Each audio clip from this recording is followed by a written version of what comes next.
अस्सलाम वालेकुम। Likhari online magazine में खुश आमदीद। वार एस.जे. राइट्स किस्त नंबर 15। सेकंड लास्ट एपिसोड होगी तो इसके बाद इंशाल्लाह एंड हो जाएगा, फिर इंशाल्लाह नए नावल स्टार्ट करेंगे। तो चलें जी। कुछ देर बाद शायद कार्रवाई शुरू की जाए। दुरान के चेहरे पर काफ़ी गहरी मुस्कुराहट थी। एडम ने परेशान चेहरे के साथ एक बार फिर पूरी अदालत पर नज़र डाली थी, लेकिन उसका चेहरा कहीं भी दिखाई नहीं दिया।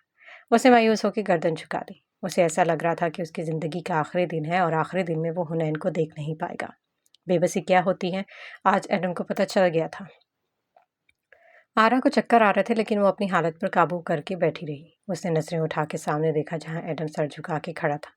ये वो शख्स था जिससे वो कभी बहुत मोहब्बत करती थी, शायद आज भी करती थी।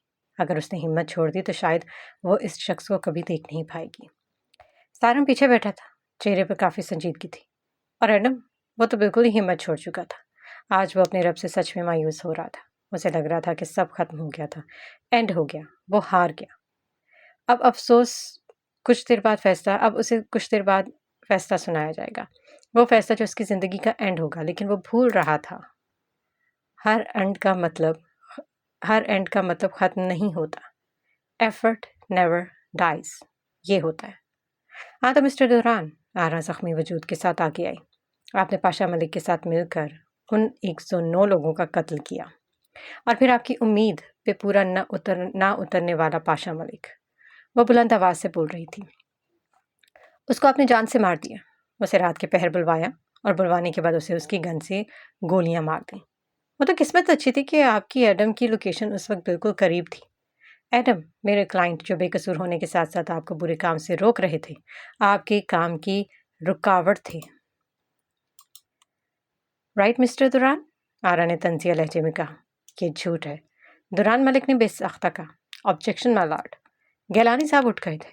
ये मेरे क्लाइंट पर झूठा इल्ज़ाम है, ये मनगढ़ंत कहानी है। अदालत को बातों की नहीं, सबूत की ज़रूरत होती है। क्या आपके पास कोई सबूत है? मिस्टर गैलानी ने तंजी से ज़रा रुक कर पूछा। यह अदालत है मिस्टर गैलानी, आरा ने मजबूत लहजे में कहा। एडम का सर अभी झुका हुआ था। सारम भी खामोश था। हुनैन ने एक नज़र वली को देखा, जो खुद भी सारम के नंबर से स्पीकर पर आती आवाज़ से परेशान था। हुनैन ने अभी सिर्फ बाजू पर मरहम रखवाया था, बाकी चोट अभी वैसे ही थी। वली ने भी अपने जख्मों पर पट्टी नहीं करवाई थी। आरा, कमन तुम ये कर सकती हो, हुनैन परेशान लहजे में बोली थी। आप जानते हैं ना मिस्टर गैलानी की अदालत में तो सबूत ही चलते हैं। आरा के चेहरे पर अब दिल जला देने वाली मुस्कुराहट थी। हर कोई इस फैसले पर परेशान था। हुनैन के घर वाले भी सब इंतजार में थे। माय लॉर्ड, मिस्टर दुरान ने न सिर्फ 110 कत्ल किए, और इनका बेटा जो कि सबकी नज़र में एक बेगुनाह बिजनेसमैन था, उसके साथ मिलकर किए। वो बेदर्दी से कत्ल करता और मिस्टर दुरान लाश को गायब करवाते। वो दुरान को देखते हुए चबा चबा के बोली थी। ये झूठ है, दुरान ने चीख कर कहा था। ये सब मिस्टर गैलानी फिर बोले थे। मेरी बात अभी मुकम्मल नहीं हुई, आरा ने संजीदा से लहजे में कहा। आप दरमियान में इंटरप्ट कर रहे हैं। Sorry my Lord. मिस्टर गैलानी अब खामोश हो गए थे। मिस्टर दुरान, क्या मैं गलत कह रही हूँ? मैं दुरान ने कुछ कहना चाहा। क्यों मिस्टर दुरान, आपको उकाशा मलिक याद है? आरा ने आंखें उसकी आंखों में डालकर पूछा। दुरान को बेसाख्ता गर्मी का एहसास हुआ। उधर हुनैन की आंखों में बेसाख्ता आंसू आए थे। हुनैन ने थूक निकला। इस वक्त उसे बहुत कुछ महसूस हुआ। वली ने उसके आंसू देखे थे तो बेसाख्ता उसे तरस आया। याद है ना? आरा ने फिर से पूछा था। एडम ने भी सर उठाकर देखा। माय लॉर्ड, मैं बताती हूँ। ओकाशा मलिक एक काबिल लॉयर था और एक एजेंट ऑफिसर, जिसने पाशा को रंगे हाथों पकड़ा था। जिस दिन उसका फैसला था, उस दिन पाशा मलिक फरार हुआ, और उसी दिन ओकाशा मलिक को अगवा करके मारा गया। और ये बात तो पुलिस तक भी नहीं पहुंची थी, और उसे बेरहमी से मार दिया गया। ऑब्जेक्शन माय लॉर्ड, इस बात का इस केस से कोई लेना देना नहीं है। लेना देना है मिस्टर गैलानी, आरा ने मजबूत लहजे में कहा। एडम भी देख रहा था। माय लॉर्ड, ओकाशा मलिक को ना सिर्फ मारा गया, बल्कि दुरान मलिक और पाशा की तस्कीन के लिए सारे कत्ल हुए लोगों के अजान निकाले गए। ये इल्ज़ाम है माय लॉर्ड। मिस्टर गैलानी, अब दोबारा इंटरप्ट करने पर आपको माफ़ नहीं किया जाएगा। दुरान के माथे पर पसीने के नन्हे नन्हे कतरे थे। हुनैन के पुराने जख्म फिर से हरे हो रहे थे। हॉस्पिटल के बेड पर बैठ के उसे काशी का आखिरी सांस लेता वजूद दिखाई दे रहा था। आंसुओं में अब रवानी आ चुकी थी। इसके बाद दुरान मलिक की पावर की वजह से पाशा मलिक पर से सारे केस हटवा दिए गए। एक काबिल और सच का साथ देने वाले ऑफिसर को बेरहमी से मारा गया और उन्हें इंसाफ नहीं मिला, और पाशा मलिक को भी मारने में इनका हाथ है माय लॉर्ड। वो अज़ा जो गायब थे, ये रही उनकी तस्वीर। आरा ने जज के सामने तस्वीरें रखी। जज ने एक नज़र तस्वीरों को देखा और फिर कुछ लिखा था। सारम अभी मौजूद था। पाशा मलिक और इनके क्राइम पार्टनर दुरान मलिक ने मिलकर 110 कत्ल किए। इन्हें सबको पहले अगवा किया, फिर बेरहमी से मारा और फिर उनके अज़ा निकाले गए। माय लॉर्ड, मेरे क्लाइंट एडम मलिक बिल्कुल बेकसूर है। वो इनके गैर कानूनी कामों में रुकावट थे, तो इनको भी हटाने के लिए मिस्टर दुरान ने उन पर पाशा के कत्ल का इल्ज़ाम लगाया। इज़ दैट राइट मिस्टर दुरान? आरा की आवाज़ तेज थी। ऑब्जेक्शन माय लॉर्ड, मिस्टर गैलानी ने बेजार होकर कहा। आप कब से इनके गुनाह गिनवा रही हैं, लेकिन क्या आपके पास एक भी सबूत है इनके खिलाफ? आपको क्या लगता है मिस्टर गैलानी? बगैर सबूत के मैं ये सब कुछ कह सकती हूँ? आरा ने बगैर लचक के कहा। तो सबूत दिखाइए अदालत को। ऐसे इमोशनल सी स्पीच दे के आप अदालत का वक्त ज़ाया कर रही हैं। एक मिनट मिस्टर गैलानी, मुझे अपनी बात कहने दीजिए। मिस प्रोसिक्यूटर, आप अपनी बात कह सकती हैं। जज ने एक नज़र दोनों को देखा। Thank you my Lord. Mister दुरान इन सब के अलावा ड्रग स्मगलिंग का भी काम करते हैं। गैर कानूनी वो सब काम करते हैं माय लॉर्ड। इलीगल एंट्री भी दुरान मलिक ने कानूनी करार दे रखी है। ये झूठ है, ये इल्ज़ाम है मुझ पर। दुरान चीख कर बोल रहा था। ऑर्डर ऑर्डर, जज ने कहा। माय लॉर्ड, ये रही वो सब रिकॉर्डिंग्स जो हर काम करने से पहले पाशा और दुरान मलिक के दरमियान होने वाली गुफ्तगू है। आरा ने वो रिकॉर्डिंग्स आगे की थी। दुरान शॉक्ड था, शल था, सख्ते में था। उसे यकीन नहीं आ रहा था कि पाशा ने ये सब कर रखा है। पाशा तो वो था जो अपने बाप पे भी भरोसा ना करे। दुरान मलिक अब बोलने की हालत में नहीं था। एडम भी शॉक्ड नज़रों से देख रहा था। उसे यकीन नहीं आ रहा था कि अब फैसला उसके हक में होगा। हुनैन अब बेतासुर होकर सुन रही थी। वो रिकॉर्डिंग्स अब ऑन की गई थी। जज ने वो रिकॉर्डिंग्स सारी सुनी थी। सारे सबूत, सारे गवाह अब सामने थे। कहने को अब कुछ बचा ही नहीं था। एडम ने अब शौक नज़रों से आरा को देखा, जैसे उसे अपनी समातों पर यकीन नहीं आ रहा था। काश हुनैन उस वक्त उसके सामने होती। जज ने एक नज़र सबको देखा था। क्या आपको कुछ कहना है? नो, मिस्टर गेलानी ने बेबस होकर कहा। दुरान ने घबरा कर गेलानी को देखा, जैसे वो उसका आखिरी सहारा था, और उसने भी अब साथ छोड़ दिया था। सारे सबूत और गवाहों को मद्देनजर रखते हुए यह अदालत इस नतीजे पर पहुंची है कि एडम मलिक बेकसूर है, और इन्हें पूरी इज्जत के साथ ये अदालत बरी करती है, और साथ ही दुरान मलिक को कत्ल के जुर्म में सजाए मौत देती है। That's solve. जज ने पेन की निब तोड़ दी थी। नहीं, रुको, ये झूठ है, ऐसा नहीं हो सकता। मैं तुम्हें नहीं छोड़ूंगा, मैं मार दूंगा। दुरान चीख रहा था, लेकिन अब चीखने का कोई फायदा नहीं था। केस वो हार चुका था। पुलिस अब घसीट के उसे हथकड़ी लगा रही थी। वो चीख रहा था। हार बर्दाश्त नहीं हो रही थी। आरा केस जीत चुकी थी। उसकी आंखें नम थी। एडम की हथकड़ी खुल चुकी थी। वो भी नम आंखों से सबको देख रहा था। वो अभी तक शॉक था। उसे यकीन नहीं आ रहा था कि फैसला उसके हक में हुआ है। काश हुनैन यहाँ मौजूद होती। वो चलता हुआ करीब आया। सारम और आरा अब भी खड़े थे। कंग्रेचुलेशन एडम, आरा भराई आवाज़ से बोली थी। एडम ने नम आंखों से उससे देखा था, फिर आहिस्ता से बोला, थैंक यू। सारम उसके गले मिला था। तुम्हारा भी शुक्रिया सारम, एडम ने मुस्कुरा कर कहा। आरा को एकदम चक्कर आया था, जिसे सारम ने पकड़ा था। आर यू ओके आरा? सारम ने नरमी से पूछा था। आई थिंक तुम्हें हॉस्पिटल चलना चाहिए। आरा ने सर अस्पात में हिलाया। एडम ने नासमझी से उसके देखा। हुनैन भी हॉस्पिटल में है एडम, आरा ने आहिस्तगी से कहा। एडम को एक झटका और लगा था। हॉस्पिटल? लफ्ज़ टूट टूट के उसके मुंह से निकले थे। हम पर हमला हुआ था एडम आते हुए। क्या? सब ठीक कहने पर थोड़ी सी चोटें आई हैं। जल्दी चलो, एडम ने बेसब्री से कहा। हम जीत गए वली, हमारे हक में फैसला हुआ है। वो रोते हुए बोल रही थी। आंसू की रवानी थी कि बढ़ती ही जा रही थी। अब उसकी पट्टियाँ हो रही थी, ड्रिप लग रही थी। अब खनूदगी में जा रही थी। दोनों हाथों पर पट्टियाँ थी, माथे पर भी पट्टी थी। चोटों की वजह से वो चकरा रही थी। दवाइयों के असर में वो नींद की वादी में जा रही थी। हालांकि वो एडम से मिलना चाहती थी, इसका इंतज़ार करना चाहती थी, लेकिन इंजेक्शन की वजह से गहरी नींद में जा रही थी। अभी उसे सोए 5 मिनट ही गुजरे थे कि वली उठकर बाहर गया। अभी वो राहतरी में ही था कि सारम और आरा उसे नजर आए। वो भागता हुआ उनके पास गया। उसने आगे होकर देखा तो एडम भी आ रहा था। वली ने आगे बढ़कर उसे गले लगाया। एडम ने भी उसे गले से मिलकर जल्दी से पूछा, हुनैन ठीक है ना? सबने उसे मुस्कुरा कर देखा। जाओ एडम, सब ठीक है। वली ने कमरे की तरफ इशारा किया। वली अब दोनों को खैरियत पूछ रहा था। सारम अब आरा को लेकर डॉक्टर की कैबिन की तरफ बढ़ा। वह चलता हुआ कमरे में दाखिल हुआ तो सामने हुनैन सो रही थी। हाथ पर सर पर पट्टियां थी। ड्रिप चल रही थी। पट्टियों पर हल्के हल्के खून के धब्बे थे। उसे देखकर एडम का दिल कट रहा था। वो छोटे छोटे कदम उठाता करीब आ रहा था। वो बिल्कुल खामोश थी और यही खामोशी एडम को बुरी लग रही थी। वो चलता हुआ उसके बिल्कुल पास खड़ा था। वो कई लम्हे खड़ा होकर हुनैन को देखता रहा। मैं तुमसे बहुत मोहब्बत करती हूँ एडम, बहुत ज़्यादा। वो मीठी सी आवाज़ दोबारा उसके कानों में पड़ी थी। बहुत कुछ वो इस वक्त महसूस कर रहा था और जो वो महसूस कर रहा था उसमें दुख, दर्द, धोखा, अजियत नहीं थी, उसमें तो खुशी थी। जीत जाने की खुशी, ज़िंदगी मिल जाने की खुशी, ज़िंदगी भर का साथ मिल जाने की खुशी, इंतकाम पूरा हो जाने की खुशी, एक मोहब्बत मिल जाने की खुशी, ये सब उसमें शामिल थी। वो कई लम्हे खड़ा होकर उसके माथे पर लगी पट्टी को देखता रहा। उसने आहिस्ता से अपना हाथ उसके सर पर रखा था। ड्रिप के कतरा कतरा गिरने की आवाज़ सुनाई साफ दे रही थी। हम जीत गए। वो नींद में बड़बड़ा रही थी। हाँ हाँ हुनैन, हम जीत गए। वो हल्का सा मुस्कुरा के बोला था। वो स्टूल लेकर उसके बेड के साथ ही बैठ गया। ड्रिप वाला हाथ उसने अपने हाथ में ले लिया था। बस हुनैन, अब सारी तकलीफ़ें ख़त्म, सारी अजियतें ख़त्म, सारे दुख ख़त्म। हमें अजियत देने वाले अब अपने मकाम को पहुंच चुके हैं। वो तसल्ली से बैठ चुका था। वो हुनैन से मिलके ही बाकी सबसे मिलने वाला था। अब वो उसने उसके उठने का इंतज़ार कर रहा था।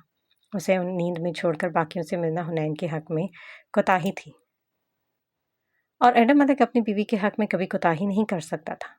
मुझे नहीं पता हुनैन आपने ये सब कैसे किया, लेकिन मैं खुश हूँ हुनैन, बेहद खुश। आप मुझे अच्छे काम का कोई बहुत बड़ा इनाम लगती हैं। एडम, वो नींद में फिर से बड़बड़ाई थी। एक बार नींद में हुनैन के मुंह से काशी का नाम सुनकर एडम ने ख्वाहिश की थी कि वो नींद में भी उसका नाम ले, और एडम मलिक की आज ये ख्वाहिश पूरी हो गई थी। नींद में भी हुनैन उसी के नाम की माला जप रही थी। कितना खुश था ना वो।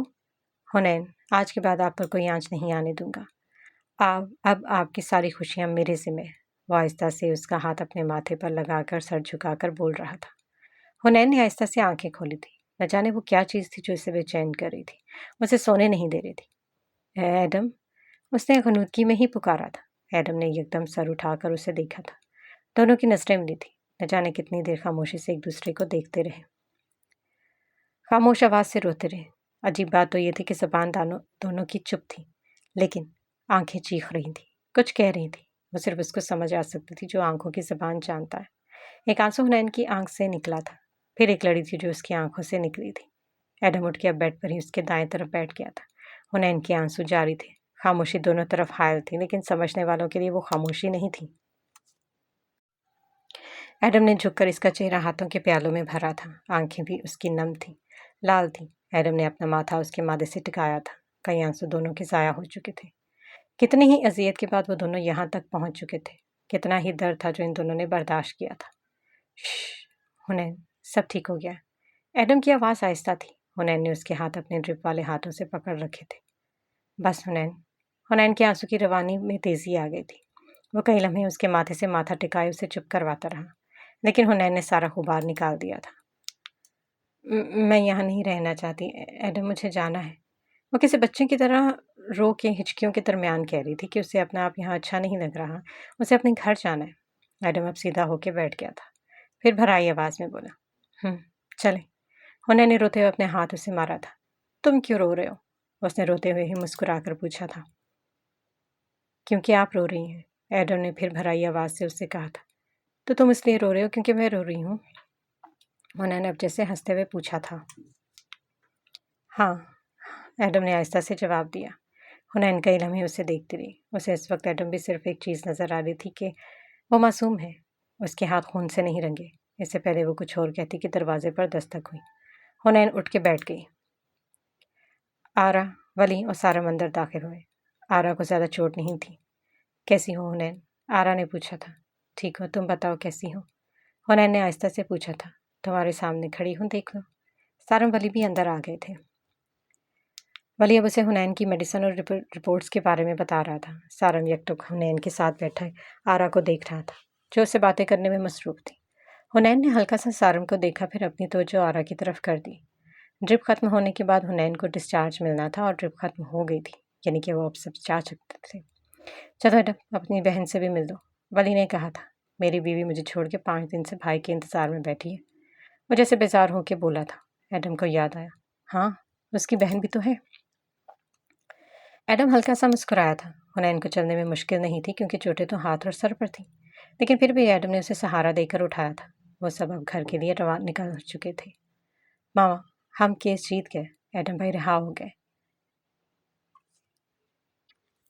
मरियम खुशी से अपनी माँ को बता रही थी। वहाँ सब मौजूद थे, सबके चेहरों पर हल्की सी मुस्कुराहट थी। सब इंतजार में थे जब वली अंदर आया। उसने सबको मुश्तरका सलाम किया। मरियम ने जल्दी से देखा था, लेकिन वहाँ वली के अलावा कोई नहीं था। वली, आपने कहा था कि आप मेरे भाई को लेकर आएंगे, लेकिन एडम ने आने से मना कर दिया। मरियम ने आंखें फैलाकर उससे देखा। वो कह रहा था कि मरियम रोती रहेगी, इसलिए मैं नहीं आ रहा। इससे पहले मरियम या कोई और कुछ कहता, एडम की आवाज़ आई। क्यों ताज़े ताज़े भाई को बुरा बना रहे हो? सब अंदर दाखिल हुए। मरियम ने नम आंखों से ही सबको देखा था। सबसे पहले मरियम हुनैन से मिली थी। कैसी हो? ठीक हो, मुझसे तो मिलती रहती, अपने भाई से मिल लो, हुनैन ने मुस्कुराकर कहा था। हुनैन अब बैठ गई थी। मरियम ने दोनों हाथ अपने मुंह पर रखे हुए थे। वह एडम को बेयकीनी से देख रही थी। सबके चेहरे पर मुस्कुराहट थी। वो यकटुक उसे ऐसी आंखें फाड़कर देख रही थी जैसे कोई मौजज़ा हो या कोई ख्वाब जो उसके सामने खड़ा हो। एडम उसे मुस्कुराकर देख रहा था। मरियम, कुछ बोलना भी है, वली ने उसे देखकर कहकहा लगाकर कहा था। इसके ताज्जुब से देखने पर सभी हंस दिए थे। एडम ने आगे बढ़कर उसके सर पर हाथ रखा था और उसके बाद मरियम फिर से रो पड़ी थी। एडम ने आगे बढ़कर उसे गले लगाया। देख लो एडम, मेरी बीवी तुम्हारी वजह से 5 दिन से रो रही है। बराए मेहरबानी चुप करवा दो, वली ने जैसे अब बेबस होकर कहा था। मरियम ने घूरते हुए ही उसे घूर कर देखा था, रोते हुए। बस चलो मरियम, रोते नहीं, एडम ने प्यार से कहा था।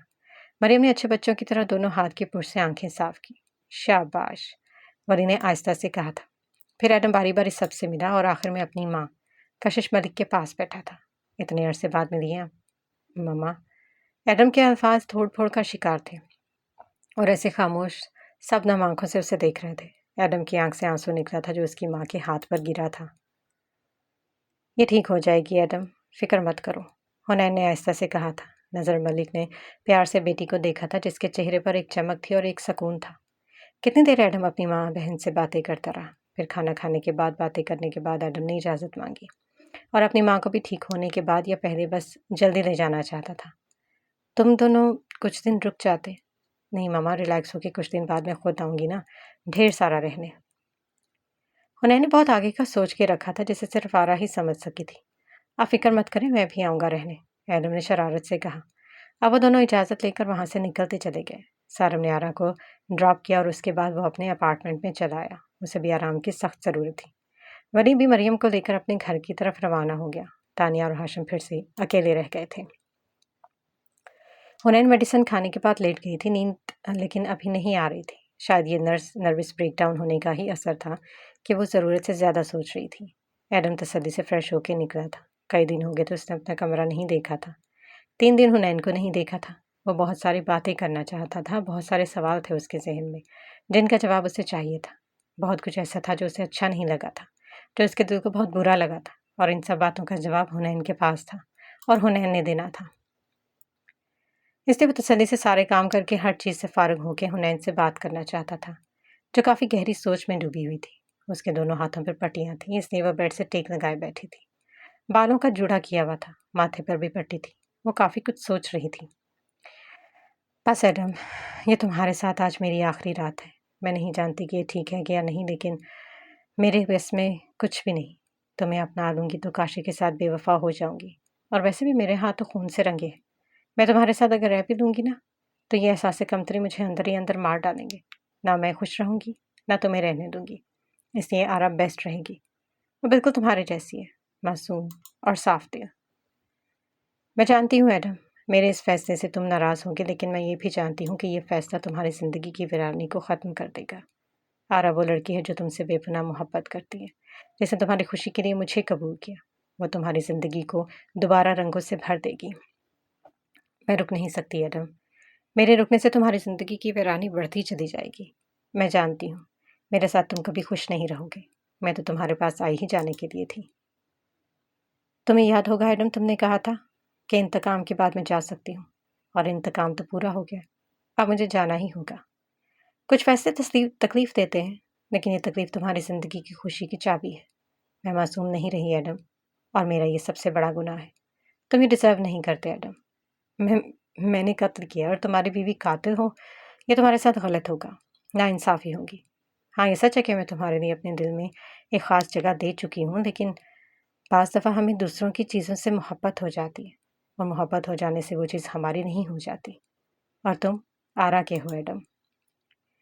लेकिन उन्होंने इन सब में भूल गई थी कि एडम कोई चीज़ नहीं, वो इंसान था, जीता जागता इंसान, जिसकी अपनी ज़िंदगी थे, जिसके अपने जज्बात थे, एहसासात थे। वो क्या चाहता है, उसके दिल में कौन है।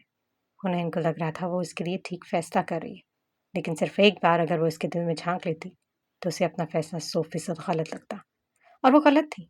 इस बात का एहसास उसे जल्द होने वाला था। आप क्या सोच रही हैं? एडम ने बेड पर बैठते हुए कहा। हुनैन एकदम ख्याल से चौंकी। नहीं, कुछ नहीं। तुम यहाँ सो सकते हो, मैं सोफे पर सो जाऊंगी। ये कहकर वो उठने लगी थी कि एडम ने उसका हाथ पकड़ा था। हुनैन ने मुड़कर उसे देखा। उसका करीब आना अगर उसे अच्छा नहीं लगा था तो बुरा भी नहीं लगता था। वो कई लम्हे एक दूसरे को देखते रहे। फिर हुनैन ने आहिस्ता से कुछ कहा। कुछ कहना है? एडम ने सर इस्पात में हिलाया। हुनैन फिर से बैठ गई। कहो, मैं सुन रही हूँ। हुनैन का लहजा नरम था। एडम ने उसका हाथ छोड़ दिया। वो कई लम्हे उसके बोलने का इंतजार करती रही। वो शायद कहने या अभी ना कहने की कश्मकश में था। आप आपने मुझ पर भरोसा क्यों नहीं किया? कई लम्हे बाद वो आहिस्ता से बोला था। तुम्हें ऐसा क्यों लगता है? मैं तुम्हें कह चुकी हूँ कि मुझे तुम पर भरोसा है। बस सच्चाई क्या है मैं तुमसे सुनना चाहती थी। ऐसा नहीं था कि उस वक्त तुम पर भरोसा नहीं था। मुझे तुम पर भरोसा था। मैं बस शॉक्ड थी। मैं इसके बारे में बात नहीं कर रहा। एडम ने उसकी बात की नफी की। हुनैन ने रुक कर उसे देखा। फिर बोली, तुम किस बारे में बात कर रहे हो? मैं जानता हूँ आप और आरा पाशा से मिलने गई थी। मैं ये भी जानता कि वो प्राइवेट मैसेज, वो लोकेशन, वो हेल्प, वो सब आपने की। लेकिन आपने इसके बारे में बताना क्यों ज़रूरी नहीं समझा? क्यों भरोसा नहीं किया? आपको क्या लगता है हुनैन कि मैं आपकी मदद नहीं करता? क्यों हुनैन, क्यों आपने भरोसा नहीं किया? इन केस अगर मुझे पता ही नहीं चलता तो उस जिस रात आप पाशा से मिलने गई थी ना, उसी रात वो पाशा आपको मार देता या कुछ कुछ और कर देता? मुझे बताएं हुनैन, आपने मुझ पर भरोसा क्यों नहीं किया? एडम ने तफसील से पूछा था। हुनैन उसे गौर से देख रही थी। डोंट टेल मी एडम कि तुम्हें आरा ने कुछ नहीं बताया। वो क्यों बताएगी? एडम ने आराम से पूछा। क्योंकि वो तुम्हारी दोस्त है। हुनैन ने शॉक्ड होकर कहा। आपने मेरी दोस्त पर भरोसा किया लेकिन मुझ पर नहीं किया। वो जैसे मुंह फुला के बोला। लेकिन अगर तुम्हें आरा ने नहीं बताया तो तुम्हें कैसे पता चला? पॉइंट ये नहीं है हुनैन। पॉइंट ये है कि आपने मुझे क्यों नहीं बताया। मुझे इस क्यों का जवाब दे। मुझे आरा से ये नहीं उम्मीद थी। मैंने इनडायरेक्टली तुम्हें बताने की कोशिश की। डायरेक्ट बता के मुसीबत में नहीं डालना चाहती थी। इसलिए मदद के लिए आरा का इंतखाब किया, क्योंकि मुझे यकीन था कि वो तुम्हें बताएगी, और अगर ना भी बताते तो तुम्हें कोई हिंट दे देगी। जब मैंने उसके ऑफिस में कदम रखा तब मुझे यकीन हो गया कि आरा तुम्हें बता चुकी है, क्योंकि वहाँ कोई नहीं था। और वहाँ ऑफिस में मैंने तुम्हें देखा था जब तुम दोनों छुप के खड़े थे। जब मैं वापस आई तब भी तुम घर तक पीछा करते आए। मैंने गाड़ी देखी थी, भले वो तुम्हारी नहीं थी, लेकिन मैं जान चुकी हूँ। उसके बाद मैंने प्राइवेट मैसेज किया, लोकेशन दी, और तुमने भी मुझे हिंट दिया था। एडम उसे सुन रहा था हैरान होके। उसे लगा था कि हुनैन नहीं जानती कि एडम ने उसके लिए क्या क्या किया है, लेकिन वो तो सब जानती थी। अच्छा, क्या हिंट दिया था मैंने? एडम ने पूछा था। Everything is okay. एडम थक से रह गया। मुझे लगा था आपने नहीं समझा। मैं जानती थी एडम, ये मुझसे तुमने पूछा नहीं था, बल्कि मेरी परेशानी की तुमने मैसेजेस समझे कि नहीं, इस बात का जवाब था, राइट? हुनैन ने जवाब पूछा था। एडम ने सर इस्पात में लाया। Right, right. लेकिन मुझे समझ में नहीं आई कि जब तुम्हें आरा ने नहीं बताया तो फिर कैसे पता लगा? हुनैन ने हैरान होकर पूछा था। मुझे जैसे भी पता लगा वो छोड़ दें आप। एडम ने जैसे बुखला कर कहा। वो जानता था हुनैन बहाने से नहीं मानेगी, फिर न जाने कि वो बहाना कर रहा था। एडम, उसने जोर देकर पूछा था, और यहाँ एडम फंस चुका था। वो क्या एडम? हुनैन जानने पर बस जिद थी। वो मैंने ना थोड़ी सी जासूसी की थी आपकी, वो आहिस्ता से बोला। हुनैन ने आंखें सिकोड़ कर उसे देखा। कैसे? वो क्या है ना हुनैन, जब आप हॉस्पिटल गई थी होश में आने के बाद आपने वैसा रिएक्ट नहीं किया जैसे आपको करना चाहिए था, और आप खामोश थी। मैंने ऐसे ही नहीं कहा कि मुझे आपकी खामोशी से डर लगता है। हॉस्पिटल में तो मैंने नज़रअंदाज कर दिया, लेकिन अगले 3 दिन आप बिल्कुल खामोश थी, बिल्कुल नॉर्मल हँस रही थी। मुझे वहाँ पर शक हुआ कि आपकी खामोशी तो मुझे शुरू से खटक रही थी। फिर आपने अचानक अम्मी के घर जाने की बात की, हालाँकि आप वहाँ जाना नहीं चाहती थी। हुनैन उसे गौर से सुन रही थी। इसके बाद आप सुबह-सुबह फ़ोन पर बात कर रही थी, लेकिन जब मैंने पूछा कि आप किससे बात कर रही हैं? अगर आप नॉर्मल होती तो आप वो बात कभी ना कहती। मुझ पे भरोसा नहीं? हालाँकि आप जानती हैं कि एडम मलिक की नज़र में आपकी और आपके किरदार की क्या अहमियत है। अगर पूरी दुनिया भी आपके खिलाफ गवाही देगी ना, तो तब भी एडम मलिक को अपनी बीवी पर शक नहीं होगा। मैं आँख बंद करके भी आपके किरदार की गवाही दे सकता हूँ। और ये बात आप जानती हैं, आपकी इस बात के बाद मेरा शक यकीन में बदल गया। यहाँ मुझे लगा वाक़ई कुछ गड़बड़ है। इसके बाद आप चली गईं और फिर मैंने आपका नंबर ट्रेस किया। आपकी कॉल रिकॉर्डिंग चेक की, लेकिन वहाँ कोई नंबर नहीं था और आपने फ़ोन पर बात की थी और वहाँ मैं अपने शक को लेकर श्योर हो चुका था। आप नहीं जानती थी, इसलिए मेरा काम आसान हो गया। मैंने कमरे की बल्कि अपने कमरे की तलाशी ली। एक-एक कोना छान मारा, लेकिन आज शायद आप सिम ज़ाया करना भूल गई थी। वो मुझे आपके कबर्ड से मिली।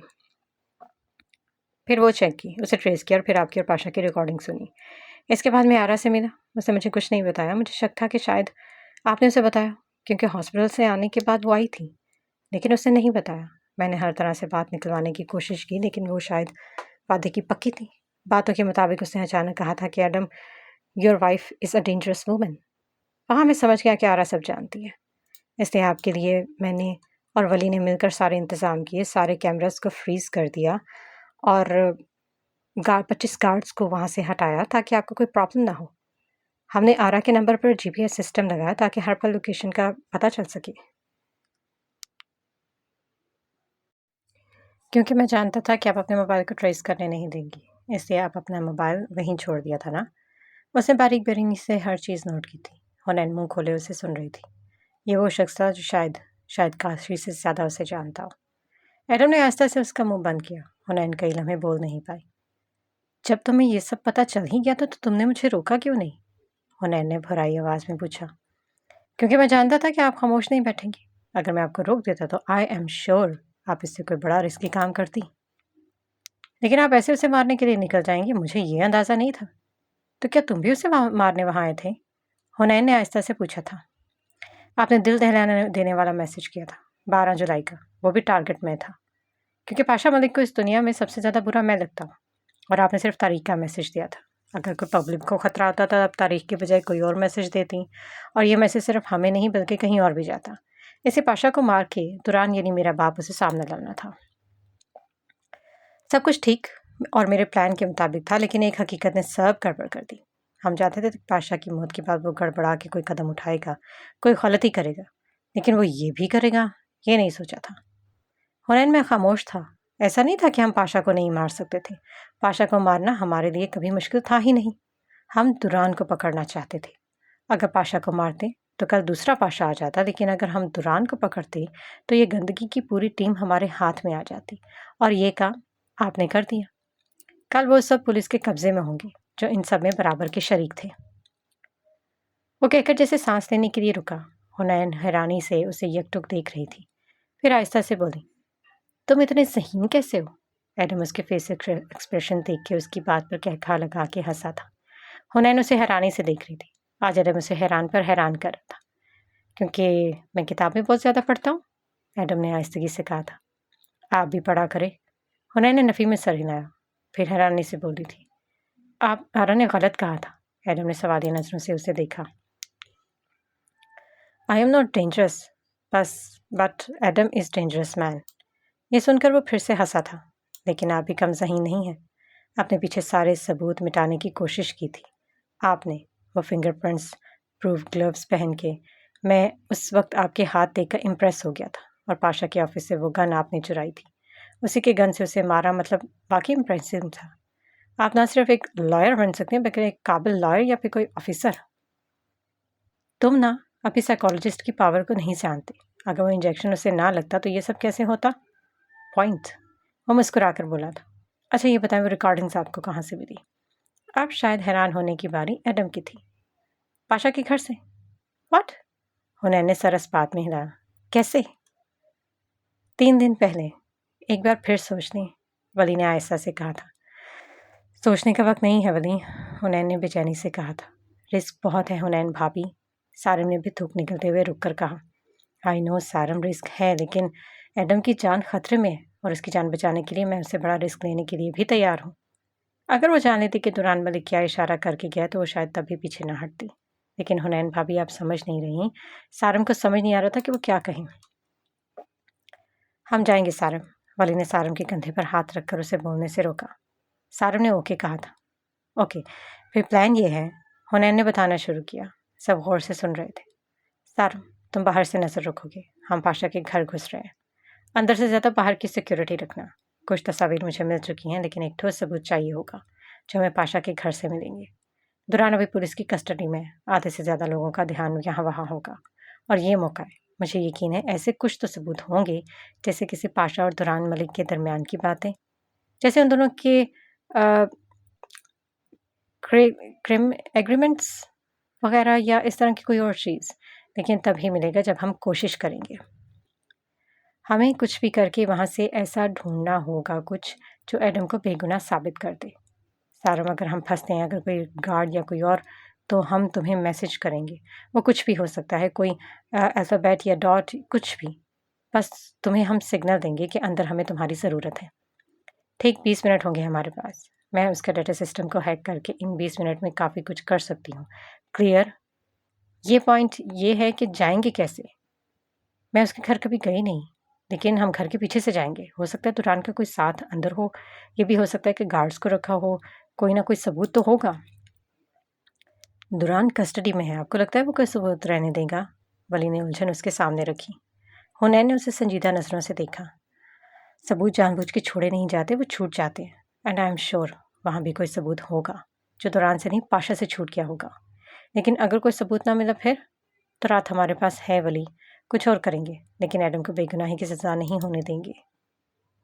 हम पीछे से जाएंगे। पाइप से चढ़कर जो कैमरा आता है उसके ठीक बाएं तरफ का कमरा छोड़ के पाशा का कमरा है। पीछे से जाने में रिस्क तो है, लेकिन हमें ये करना होगा। आपको कैसे पता घर का ये सब? सारम ने पूछा था। मैं एक वकील की बीवी थी सारम, मैंने सारी इन्फॉर्मेशन रखी है। ऊपर कमरे में जाने के बाद 20 मिनट होंगे, उस 20 मिनट में हमें सबूत ढूंढने होंगे। ओके? कुछ देर बाद वो तीनों वहाँ से निकले थे। आरा कल की तैयारी कर रही थी। नई को एक ऑफिसर था, इस वक्त वो यहाँ मौजूद नहीं था। तीनों ने नकाबपोश वाले कपड़े पहने थे। ब्लूटूथ भी कानों में मौजूद थी। सिम और मोबाइल भी तीनों की चेंज थी, क्योंकि सिमें बदलने के बाद कोई भी मोबाइल की MMI कोड के जरिए लोकेशन मालूम कर सकता था। 20 मिनट, सारम ने दोनों को कहा। ओके। पहले हुनैन पाइप पे चढ़ी थी और दोबारा पाँव हटा था और वो गिरते गिरते बची, लेकिन वो गिरी नहीं थी। ना ही गिर सकती थी, क्योंकि वो गिर के उठ चुकी थी और गिर के उठना भी जानती थी। वो पाइप पे चढ़कर खिड़की तक पहुंची थी। अब वली उसके पीछे आया था। अब कमरे की खिड़की के आगे बनी थोड़ी सी जगह पर चढ़ के ही अगले कमरे तक जाना था, जो कि बेहद मुश्किल था। हल्की सी गलती और वो नीचे गिर जाती। हुनैन ने एक नज़र वली को देखा था, जो उसके साथ खिड़की पे खड़ा था। डर तो नहीं लग रहा? हुनैन ने पूछा था। वली ने अगली जगह को देखकर आहिस्ता से कहा था, थोड़ा सा। चलो फिर। वली तो इसे देखता ही रह गया। न जाने किस किस्म का जोश था उसके अंदर। वो बहुत एहतियात से आहिस्ता आहिस्ता कदम बढ़ा गई। साथ दीवार को पकड़ रखा था। घर के बाएं तरफ उसकी पुश्त थी। वो कदम कदम चलती कमरे तक पहुंची थी। उसकी ट्रिक को इस्तेमाल करके वली भी आया था और वो कमरे में दाखिल हो रहे थे। सारम दोनों को नीचे से देख रहा था। 2 बार तो उनकी खुद की चीख निकलते निकलते बची थी। कमरे में पहुंचने के बाद सारम ने ब्लूटूथ को दबाया था। 20 मिनट।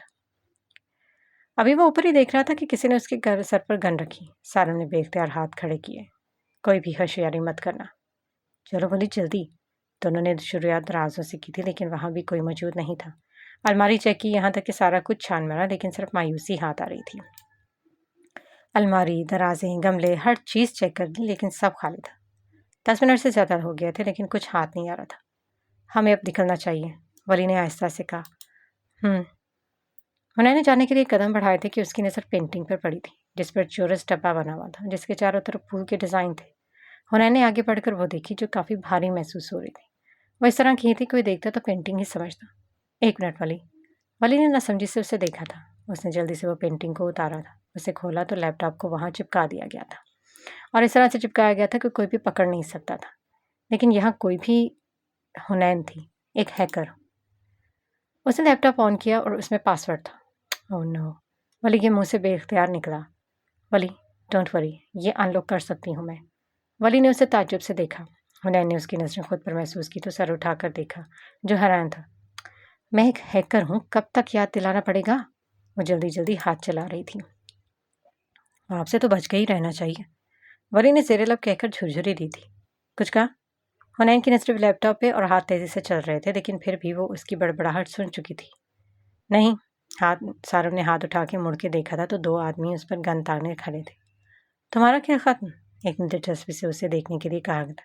सारव ने बौखलाकर ज़ेरे लब कहा था। उसे इन सब की आदत नहीं थी। आज ऐसे मौत के खेल से वो पहली बार वाकिफ हो रहा था। गोली खाने को तैयार? एक ने सारव को देख कर कहा। सारव ने जल्दी से आंखें बंद की थी, लेकिन एक आवाज़ ने उसकी आंखें खोली। उसने सामने देखा तो वो दोनों आदमी नीचे गिरे थे और इसके पीछे लईक और मुस्तफ़ा खान बड़े पत्थर लेके खड़े थे, जो वो इन दोनों के सर पर मार चुके थे। थैंक्स ब्रो, सारव ने दांत निकाल कर कहा। कोई कहेगा गोली खा और तू कहेगा आंखें बंद करता हूँ, फिर चला देना, इडियट। लाइक ने उसे लताड़ के रख दिया था। हुनैन जल्दी से अपना काम कर रही थी। वली अब भी तलाशी ले रहा था। हुनैन अब पेन ड्राइव लगा रही थी। उसके हाथ शायद कुछ बड़ा सबूत लग चुका था। तुम दोनों यहाँ कैसे? सारव ने बौखला के पूछा था। वली ने बुलाया था। वली, मैं मान गया, तू वाकई बड़ा समझदार है। उसे ले लब बड़बड़ाया। चलो अंदर, उनकी मदद भी करनी है, कहीं ऐसा ना हो कि वो पकड़े जाएं। वो पाइप पे चढ़कर ही अंदर गए थे। सारव नीचे ही था, लेकिन वो अब छुप गया था। लईक और मुस्तफ़ा पाइप चढ़कर दूसरे कमरे में गए थे और उसका दाखिली दरवाज़ा खोलकर बाहर निकले थे। हुनैन, कितनी देर हो गया? बस, वो चमकती आंखों से ही बोली थी। इतने में कोई धाड़ की आवाज़ से अंदर आया था, और जो अंदर आया था वो कोई और नहीं, दिलावर खान था। और इसके साथ एक लड़का था जिसका नाम इब्राहिम था, जो पहले भी उकाश और इन सबसे मिल चुका था। दिलावर ने जल्दी से वली को पकड़ा था।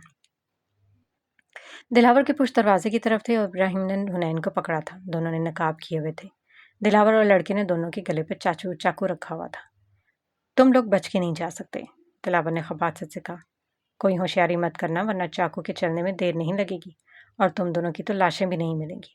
हुनैन ने एक नज़र वली को देखा था, जहाँ हाथ दोनों के खड़े थे। हुनैन ने आंख से कोई इशारा किया था। तुम लोगों को क्या लगता है इस एडम खूनी को बचाना आसान है? वो दिलावर नफरत से फनकारा था। इससे पहले वो कोई कुछ कहता, हुनैन ने पीछे खींच के टांग मारी थी, जिससे वो लड़का बुरी तरह गिरा और वो चाकू हुनैन के कंधे पर लगा था। कंधे से थोड़ा नीचे कमर से ऊपर हुनैन को एक गहरा जख्म आया था और हल्की सी चीखी थी। हुनैन, वली ने पुकारा था। ओह, कोई होशियारी नहीं। दिलावर ने वली की गर्दन पर रखे चाकू पर जोर लगाया। वो लड़का संभल के खड़ा हुआ था और हुनैन को दोबारा पकड़ चुका था। हुनैन की चीख सुनकर मुस्तफ़ा और लईक दोनों आए थे। उन्होंने खामोशी से कमरे में कदम रखा। इससे पहले वो लड़का कुछ बोलता, लईक ने खींच कर उसके सर पर वास मारा, जिससे दिलावर नीचे गिरा था। मुस्तफ़ा ने आगे बढ़कर इस दुबले पतले लड़के को जकड़ा था। मुस्तफ़ा ने इसे खूब मारा था। वो दोनों ज़मीन पर गिरे थे। आप ठीक है? मुस्तफ़ा ने आहिस्ता से पूछा था। हुनैन ने सर इस्पात में हिलाया। देख लो जल्दी, वली ने कहा। वो सब अब दाखिली दरवाजे से निकले ही थे। पकड़ो इन्हें, दिलावर ने चीख कर कहा था, लेकिन वो सब वहाँ से निकल गए थे। सारंग गाड़ी लेके खड़ा था। वो जल्दी जल्दी अपार्टमेंट पहुंचे थे। आ रहा इंतज़ार में थे। कुछ मिला? सबके चेहरे पर मायूसी थी। सब कुछ इतना अफरी तफरी में हुआ था। सब हुनैन को देख रहे थे। आपने पेन ड्राइव में सब कर लिया था ना? वो तो वहीं रहेगी, हुनैन ने एकदम से कहा था। क्या? सारंग चीखा था। क्या मैं तुम्हें इतनी नासमझ लगती हूँ? हुनैन ने संजीदगी से कहा। आप ये हार्ट अटैक वाले मजाक स्पेशली इस वक्त में मत किया करें। वो अब बैठ गया था। सबने मिलकर सारंग को ऐसे घूरा जैसे सब काम वही करके आया था। हुनैन ने अपनी कैप उतारी थी और जुड़े में से पेन ड्राइव निकाल दी थी। सबने उस पेन ड्राइव को देखा था। दुरान मलिक की जिंदगी अब इसमें है, हुनैन ज़ेरेदा बड़बड़ाई थी। सब पुरसकून हो गए थे। चलो, कुछ तो हाथ लगा था। हुनैन और आरा ने मिलकर सारी रात तैयारी की थी। वो पेन ड्राइव में मौजूद सबूत देखे थे।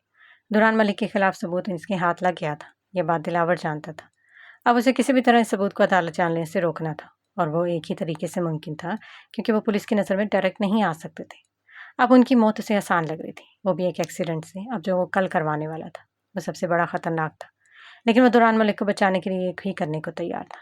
पानी उनके कद से ऊपर जा चुका था।